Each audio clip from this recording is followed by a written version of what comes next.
December 1944, Ardennes Forest. American tankers were dying at a rate of 7-1 against German Tiger tanks. Standard doctrine said engage at 800 yards, but Tigers could punch through Sherman armor at twice that distance. Then a 28-year-old mathematician from Iowa proposed something insane.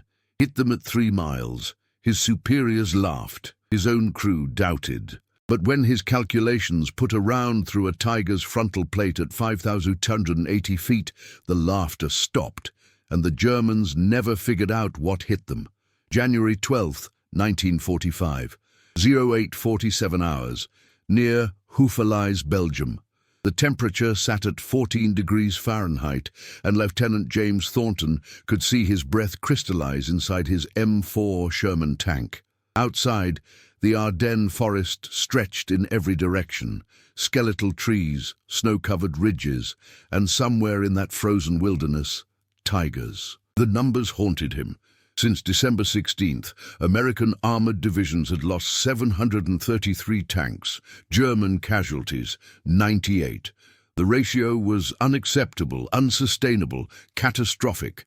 Standard engagement doctrine called for closing to 800 yards before firing, but Sherman's 75mm guns could barely penetrate Tiger frontal armor, even at point-blank range. Meanwhile, German 80mm cannons shredded Shermans at 2,000 yards like tin cans. Thornton wasn't supposed to be here. 3 months ago, he'd been teaching differential equations at Iowa State University. His students called him Professor Peculiar because he insisted mathematics could solve anything: ballistics, trajectory, probability, even war. When his draft notice arrived, he'd volunteered for armor, believing his skills could save lives. His tank commander, Captain Robert Mitchell from Texas, had different opinions. "Math won't stop an 88, Mitchell said the day Thornton arrived at Fort Knox. "Courage will, speed will, armor will. Your fancy calculations won't mean squat when a tiger's staring you down." But Thornton had spent his first 2 weeks in Belgium analyzing after-action reports, studying German tank performance, measuring engagement distances where American tanks died. He'd filled 3 notebooks with calculations: wind drift, barrel wear, propellant temperature, earth curvature, even Coriolis effect. His conclusions terrified him. American tankers were fighting the wrong way. The Sherman's 75mm gun could reach 16,000 yards, nearly 10 miles, in indirect fire. Its high-explosive shells traveled at 2,030 feet per second. The Tiger's armor, while thick, had weak points: vision slits, turret ring, engine deck. But hitting those points required precision impossible at close range, where Tigers dominated. The solution seemed insane: engage at extreme distance using artillery-style calculations. "You want us to shoot at targets we can't even see?" Mitchell had said when Thornton proposed it. "With a tank gun. Kid, we're not artillery. We're direct-fire vehicles. We see it, we shoot it, we kill it. That's doctrine." "Doctrine is killing us at 7-1, Thornton replied quietly. He'd laid out his calculations, firing solutions for 3,000 yards, 4,000 yards, even 5,280 feet, exactly 3 miles. "The Tigers expect us at 800 yards. They're prepared for that fight. But at 3 miles, their own doctrine says we can't hit them. It's outside their engagement envelope." Mitchell had nearly thrown him out of the tent. But that night, January 11th, another Sherman platoon had been destroyed. 5 tanks, 18 men dead, trying to close to proper engagement range against 2 Tigers. The German tanks had withdrawn without a scratch. At 600 hours January 12th, Mitchell called Thornton into his tent. "One shot," he said. "You get one chance to prove this works. We've got a Tiger reported 3 miles northeast, near Hill 542. Intelligence says it's dug in, commanding the approach road. Division wants it dead, but nobody wants to get close enough to kill it." Thornton's hands shook as he gathered his equipment. Range tables, slide rule, anemometer for wind speed, compass, thermometer, barometric pressure gauge. His crew: Corporal Eddie Martinez from New Mexico on the gun, Sergeant Frank O'Brien from Massachusetts as loader, Private Tom Jackson from Georgia driving, watched him with mixture of curiosity and skepticism. "You really think you can hit something 3 miles away with a tank gun?" Martinez asked. "I think if we don't try," Thornton said, checking his calculations for the 5th time. 18 more men die today following doctrine that doesn't work. At 8:30, they moved into position on a ridgeline overlooking the valley. Through binoculars, Thornton could barely see Hill 542. Intelligence reported the Tiger was hull down behind earthworks, invisible to direct observation. For 20 minutes, Thornton measured everything. Wind speed, 8 mph from northwest. Temperature, 14 degrees. Barometric pressure, 29.87 inches. Exact range, 5,312 yards by map coordinates. Elevation difference, 247 feet. He calculated projectile drop, wind drift, barrel temperature compensation. Elevation 247 mils, he told Martinez. Deflection right 31 mils, high explosive shell. O'Brien loaded. Martinez cranked the elevation wheel, counted clicks, traversed right. "On," he said. "Send it," Mitchell ordered. The Sherman rocked as the 75mm fired. For 3 eternal seconds, nothing happened. Then, 3 miles away, a plume of earth erupted 20 yards short of Hill 542. "Miss," Martinez said. "No," Thornton said, recalculating frantically. "That's data. Barrel temperature was off. Adjust elevation up 12 mils. Mitchell stared at him. "You're correcting based on a miss at 3 miles. That's how artillery works. Fire for effect." Thornton's voice was steadier now. "Second round, same deflection, elevation 259 mils. O'Brien loaded. Martinez adjusted. The second shot thundered across the frozen valley. This time, the explosion blossomed directly on Hill 542. "Hit!" Jackson shouted from the driver's position. Through binoculars, Thornton watched smoke billow from the Tiger's position. Then, impossibly, the massive tank began backing away, turret traversing frantically, searching for a threat it couldn't see. American doctrine said Tigers were invincible, but doctrine hadn't accounted for mathematics. "Third round," Thornton said. "He's moving. Lead the target. Deflection right 38 mils, elevation 255 mils. The third shot caught the Tiger broadside as it retreated. The 75mm shell punched through the thinner side armor. Smoke poured from the engine deck. The turret stopped moving. Inside the Sherman, silence. Then Martinez started laughing, half hysterical relief, half disbelief. "Holy Mary, Mother of God, we just killed a Tiger at 3 miles. Mitchell grabbed Thornton's shoulder. "How many more can you do?" "As many as you need," Thornton said, hands still shaking. "As many as it takes." January 15th, 1945, 3rd Armored Division Headquarters. The room smelled of cigarette smoke, burnt coffee, and desperation. 12 tank commanders sat around a table covered with maps, firing tables, and Thornton's calculations. Outside, the temperature had dropped to 9 degrees. Inside, tempers ran hotter. "This is insane," Major William Hartley from Pennsylvania said, stabbing a finger at Thornton's equations. "Tanks don't shoot like artillery. We're not trained for this. Hell, most of my gunners barely graduated high school. You expect them to calculate Coriolis effect under fire?" Thornton stood at the blackboard, chalk dust on his uniform, exhaustion carved into his face. He'd slept 4 hours in 3 days. "No, sir. I expect them to follow pre-calculated tables, like naval gunnery. Give me your tank's gun serial number. I'll give you firing solutions for every range from 2,000 to 6,000 yards, adjusted for temperature, wind, and elevation." Colonel James Richardson from Ohio, division commander, studied the tactical map. Red circles marked Tiger sightings, 18 in the past week. Blue crosses marked destroyed American tanks, 43. "Lieutenant, you killed 1 Tiger at extreme range. Congratulations, but scaling this to an entire division, training hundreds of crews. We don't have time. The German counteroffensive is ongoing. We need results now." "Then give me 48 hours, Thornton said. "And 12 tanks. Let me prove it works at scale." The room erupted. 12 tanks represented an entire company, valuable assets that couldn't be wasted on experimental tactics. But Mitchell stepped forward, face grim. "Colonel, I was the doubter. I'm not anymore. 3 miles, direct hit, first engagement. If we can replicate that across the division, we stop losing 7 tanks for every Tiger." Richardson studied Mitchell, then Thornton. 48 hours, 12 tanks. But you train them my way. Compressed schedule, practical application, no theoretical bullshit. If this fails, you're back to standard doctrine and you never mention mathematics again. Training began at 600 January 16th on a frozen gunnery range outside Liège. Thornton had worked all night creating firing tables, laminated cards small enough to fit in a gunner's pocket. Each card listed range, elevation, and deflection for specific conditions.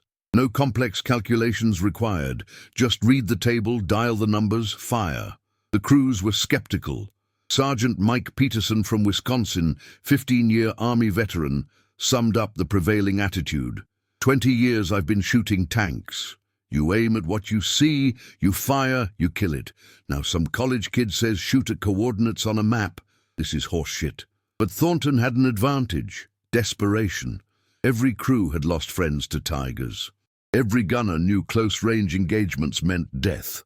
When Thornton explained the mathematics simply, Tigers kill us at 2,000 yards because they're designed for that fight. We kill them at 5,000 yards because they're not. Heads began nodding. The first live fire exercise started at 900. Target: knocked out German Panther hull, 4,200 yards downrange. Crew from Cleveland, Lieutenant Danny Morrison commanding, Gunner Sergeant Joseph Kowalski. Thornton handed Kowalski the firing table. Range 4,200 yards, wind 12 mph from west, temperature 11 degrees. What does the table say? Kowalski studied the card. Elevation 198 mils, deflection left 27 mils. Dial it in. Kowalski adjusted. Fired. The round landed 40 yards over, but Thornton was already consulting his master table. Barrels running cold. Subtract 8 mils elevation. Fire again. Second round impacted 20 yards short. Third round struck the Panther dead center. Kowalski stared at his gun sight like it had sprouted wings. "I just hit a target 2.5 miles away with a tank gun." By 1700 hours, 8 of 12 crews had scored hits at extreme range. The 4 failures weren't due to mathematics. Worn barrels, damaged sights, inexperienced loaders. Thornton noted everything, adjusted his tables, compensated for variables. By 2200 hours, all 12 crews had qualified. But qualification wasn't combat. On January 18th, Richardson authorized operational testing. Intelligence reported 3 Tigers near Bastogne, positioned to interdict the main supply route. Standard doctrine: send a company, accept losses, hopefully overwhelm them. Thornton's doctrine: engage from beyond their counterfire range. At 06:15, January 18th, Thornton's 12 Shermans deployed on ridgelines overlooking the Bastogne Highway. Tigers were reported at 4,800, 5,100 and 4,600 yards, well beyond conventional engagement distance. German crews felt safe. American doctrine said Shermans couldn't threaten them at that range. Thornton coordinated fire from Mitchell's tank, acting as fire direction center. All units, Tiger 1 at grid 547293, range 4,800 yards. Fire for effect on my command.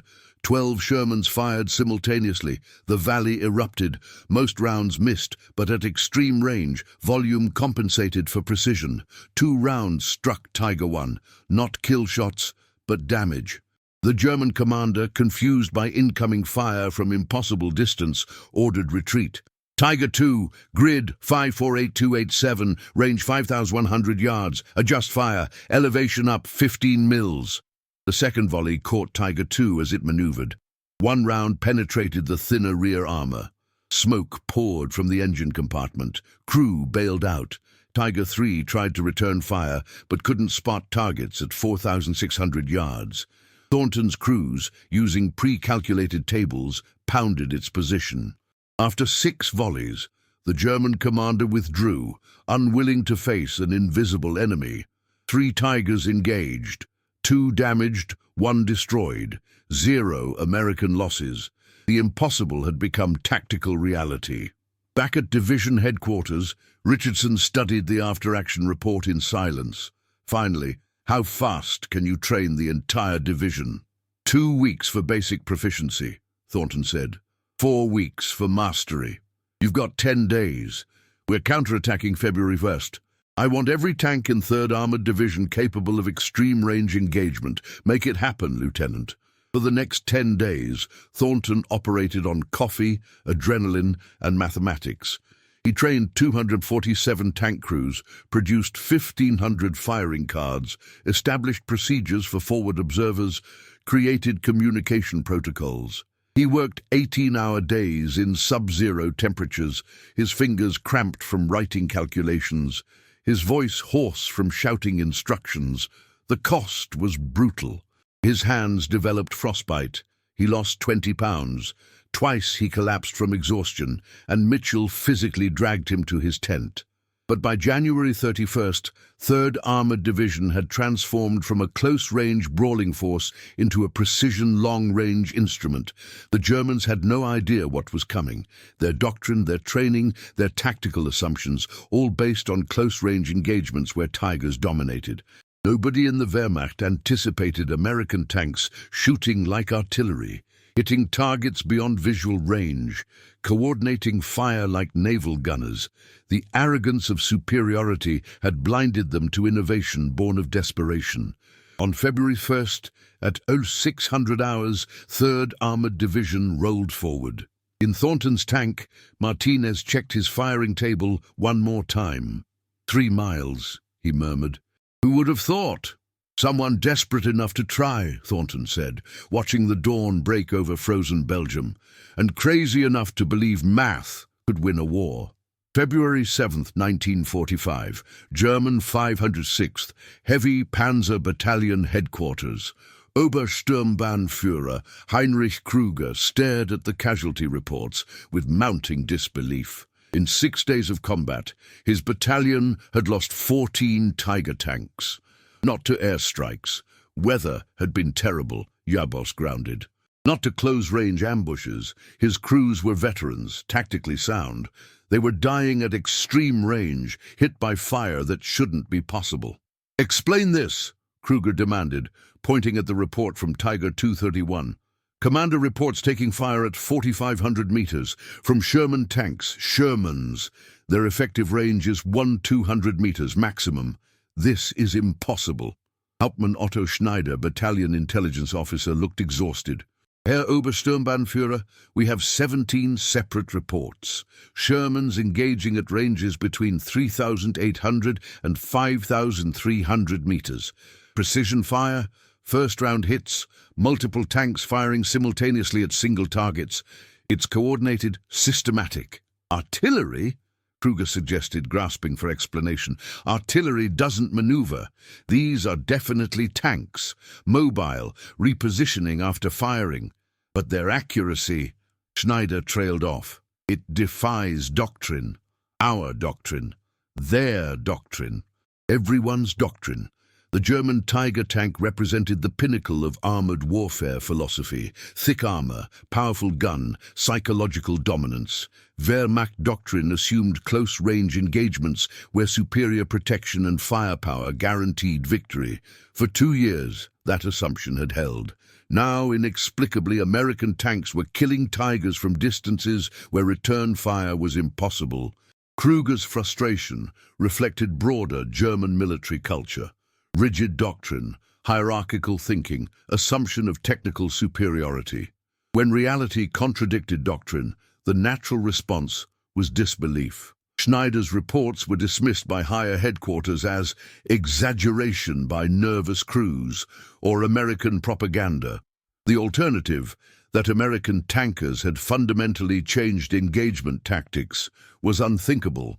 But in the field, German crews knew the truth. Lieutenant Franz Weber commanded Tiger 207, positioned near Prüm. February 9th, 07:30 hours.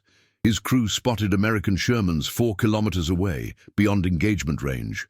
German doctrine said, ignore them. They couldn't threaten at that distance. Then shells started falling. Not random fire, but accurate. The first round landed 10 meters short. Weber's gunner, Feldwebel Hans Meller, laughed nervously. Lucky shot. Second round impacted 5 meters short. Third round struck Tiger 207's frontal glacis, a glancing hit, no penetration, but deliberate accuracy. Muller stopped laughing. They're ranging us, at 4 kilometers, with tank guns. Fourth round penetrated the vision slit. Muller died instantly. Shrapnel wounded Weber and the loader. The driver, panicking, threw the Tiger into reverse, crashing through frozen underbrush, desperate to escape an enemy that could see them, but they couldn't effectively counterfire. Similar encounters multiplied across the front. German crews, psychologically conditioned to dominate engagements, found themselves hunted by invisible opponents. The legendary Tiger, designed to inspire terror, became vulnerable. Morale crumbled. Some crews abandoned their tanks rather than face the ghost gunners. At 3rd Armored Division headquarters, intelligence officers monitored German radio traffic. The intercepts revealed confusion, panic, doctrinal collapse. One transmission, February 11th. American tanks firing at impossible ranges. Request tactical guidance. Response: impossible ranges not possible. Maintain doctrine. Thornton, listening to translated intercepts, felt grim satisfaction mixed with sympathy. He understood the German dilemma. They'd built military philosophy around close-range dominance. Extreme-range precision fire contradicted everything they believed about tank warfare. Accepting the new reality meant acknowledging their tactical assumptions were obsolete. Psychologically difficult for any military organization, especially one that prided itself on superiority. February 12th, 3rd Armored Division advanced toward the Siegfried Line. Intelligence reported Tiger concentration near Braunschweig, 8 tanks, defensive positions. Standard assault would cost heavy casualties. Richardson called Thornton. "Can you kill 8 Tigers without getting close?" "If we have position and time, yes, sir." The battle began at 1400 hours. American Shermans deployed on ridgelines 4,200 thous to 5,600 yards from German positions. Forward observers called coordinates. Thornton's crews consulted firing tables, dialed solutions, fired. The mathematics was elegant. While individual accuracy at extreme range was modest, coordinated fire from multiple tanks created kill zones. German Tigers, unable to identify specific threats, couldn't effectively return fire. Over 3 hours, 3rd Armored systematically destroyed 6 Tigers and forced 2 to withdraw. American losses: 0 tanks destroyed, 3 damaged by long-range fire, and even those crews survived because German gunners couldn't achieve the precision Thornton's mathematics enabled. In Kruger's headquarters, reports arrived with devastating regularity. 14 tanks lost in 6 days had become 23 lost in 12 days. His battalion, once feared throughout American forces, was combat ineffective. The final humiliation came February 15th, orders to withdraw to Bonn for refit. The Ghost Gunners had broken the 506th Heavy Panzer Battalion without ever closing to proper engagement range. Schneider, filing final reports, wrote, "Enemy has developed long-range precision fire capability beyond our tactical expectations. Recommend immediate doctrine revision." Higher headquarters response: "American luck will not last. Maintain confidence in Tiger superiority." But in frozen Belgian foxholes and American tank crews rolling eastward, the truth was obvious. Mathematics had defeated mythology. Innovation born of desperation had overthrown doctrine born of arrogance. A 28-year-old mathematician from Iowa had seen what experienced commanders missed. Warfare isn't about fighting the enemy's fight. It's about changing the fight entirely. Thornton, exhausted beyond measure, sat in Mitchell's tank February 16th, updating firing tables for the Siegfried Line assault. Martinez cleaned the gun barrel. O'Brien inventoried ammunition. Jackson performed maintenance. They'd become believers. The crazy math worked. "How many Tigers we killed now?" Martinez asked. Thornton checked the tally. Division-wide, 37 confirmed, 19 probable. Against, he consulted casualty reports. 11 Shermans lost. Ratio reversed. Mitchell, listening from the commander's hatch, shook his head in wonder. 7-1 them, now better than 3-1 us. Because of equations, I still can't believe it. Believe it, Captain, Thornton said, calculating elevation adjustments for the next engagement. Germans designed Tigers for one type of war. We gave them a different war. They couldn't adapt fast enough. That's not mathematical genius. It's tactical flexibility, something your country's always been good at, but forgot temporarily. Our country, Mitchell corrected. You're one of us now, Professor. Soon as you put a 3-mile shot through that first Tiger, you stopped being a mathematician and became a tanker. Thornton smiled, exhausted but genuine. Outside, the division prepared for the next advance. Somewhere ahead, German positions awaited, defended by Tigers that no longer seemed invincible. The mathematics of survival had become the mathematics of victory. April 15th, 1945. The war in Europe was ending. 3rd Armored Division had driven from Belgium to Saxony, leaving a trail of destroyed German armor across 3 countries.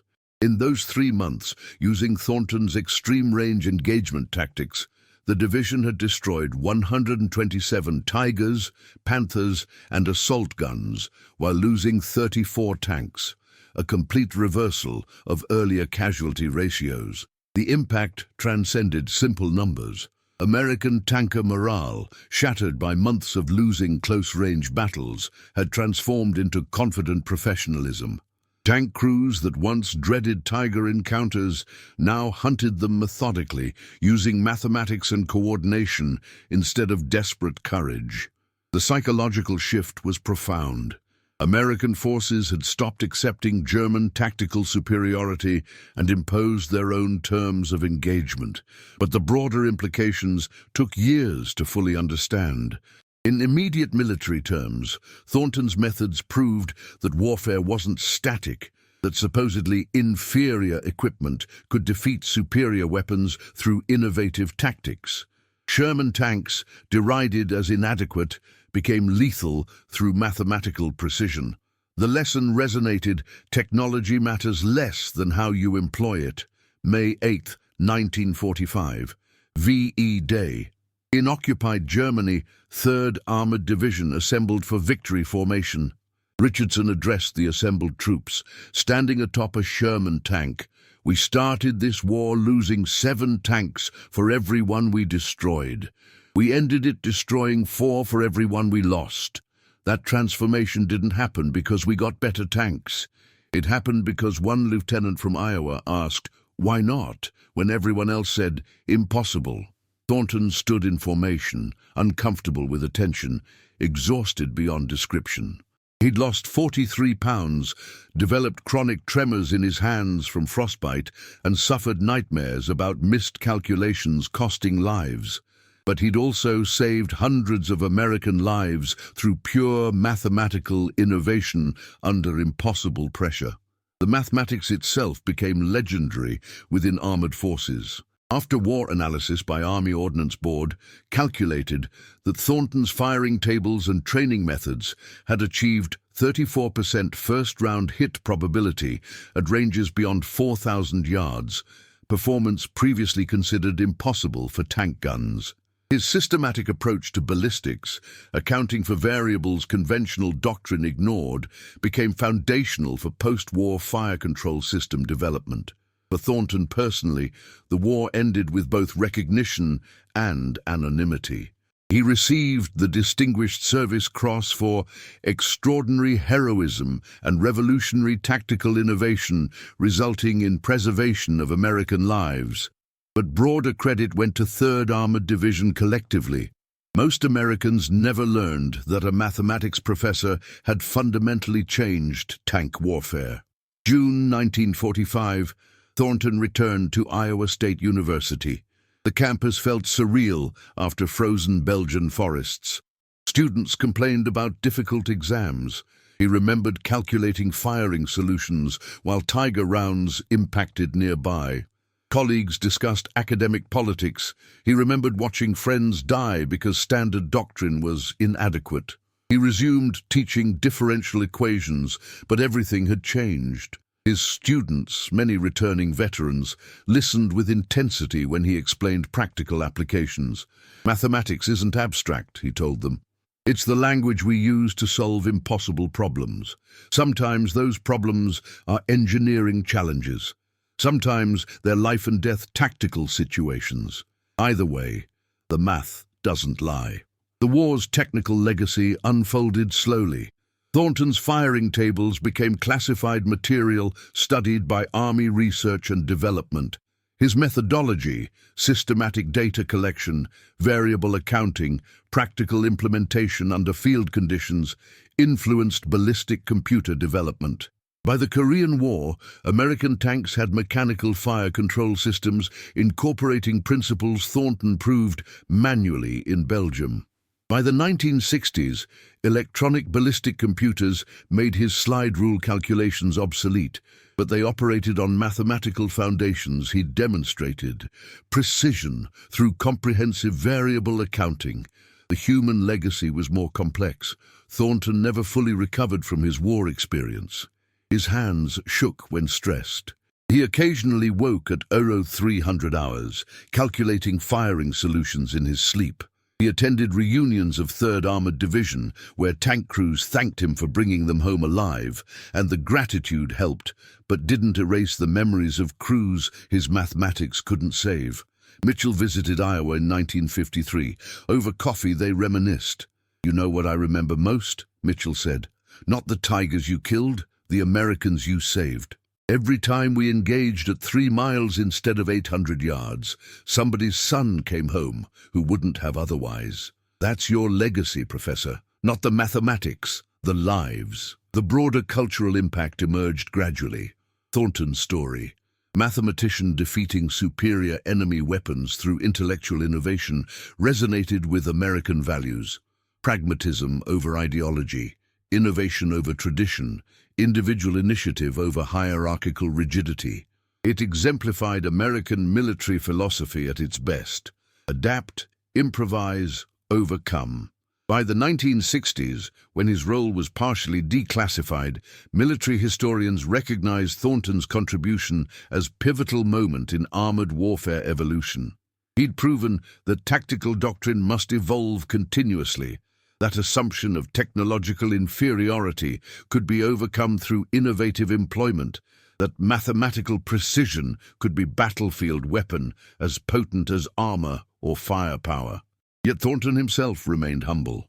In a 1967 interview for Army History Archives, asked about his achievement, he said, "I didn't invent anything. Newton discovered the equations. Artillery officers understood ballistics. I just applied existing knowledge to new situation because nobody had tried before. That's not genius, that's desperation combined with mathematical training."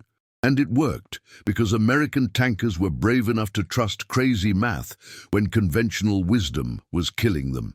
December 1974, Thornton retired from Iowa State. His final lecture covered differential equations applied to ballistics. Same topic he'd taught in 1944, but now to students who'd never experienced war. He concluded, "Mathematics is neutral. It doesn't care about your ideology, your nationality, your doctrine. It simply describes reality. In war, reality matters more than everything else. The side that understands reality, truly, mathematically understands it, has advantage no amount of courage can overcome. But courage combined with understanding, that's unbeatable."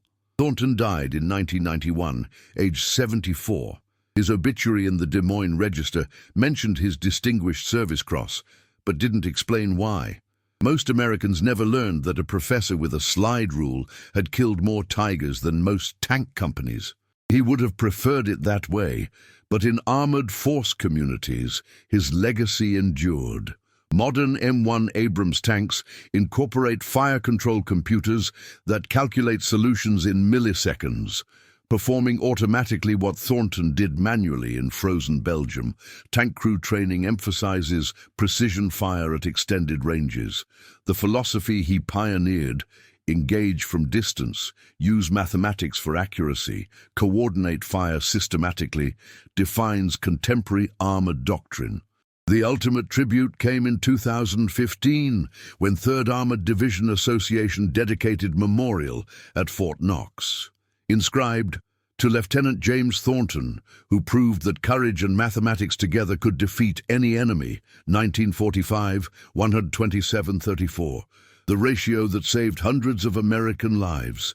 Beneath those words, a quote from Thornton himself: "They laughed at the crazy math until it brought their friends home alive." The memorial stands today, visited by tank crews training for modern conflicts. The weapons have changed. Digital computers replace slide rules, GPS replaces map coordinates, thermal sights replace visual ranging. But the principle Thornton proved remains. Understanding the mathematics of warfare provides advantage no enemy can overcome. Innovation born of necessity can defeat superior technology, and sometimes the craziest idea is the one that works. In the end, Thornton's legacy wasn't about tanks or tigers or specific battles. It was about intellectual courage, the willingness to question doctrine, challenge assumption, try the impossible when conventional wisdom failed. That legacy, that peculiarly American combination of pragmatism, innovation, and refusal to accept defeat, outlived both the man and the war. It became part of military culture, proving that sometimes the greatest weapon isn't steel or fire, but the willingness to think differently when everything depends on it. If this story of mathematical innovation and American ingenuity amazed you, hit that subscribe button and ring the bell so you never miss another untold tale from the greatest generation. Drop a comment below. What other hidden heroes from Wabwitun should we uncover? Share this video with anyone who loves history, where courage met intellect, and intellect won the war. Thanks for watching, and remember, sometimes the greatest victories come from the craziest ideas.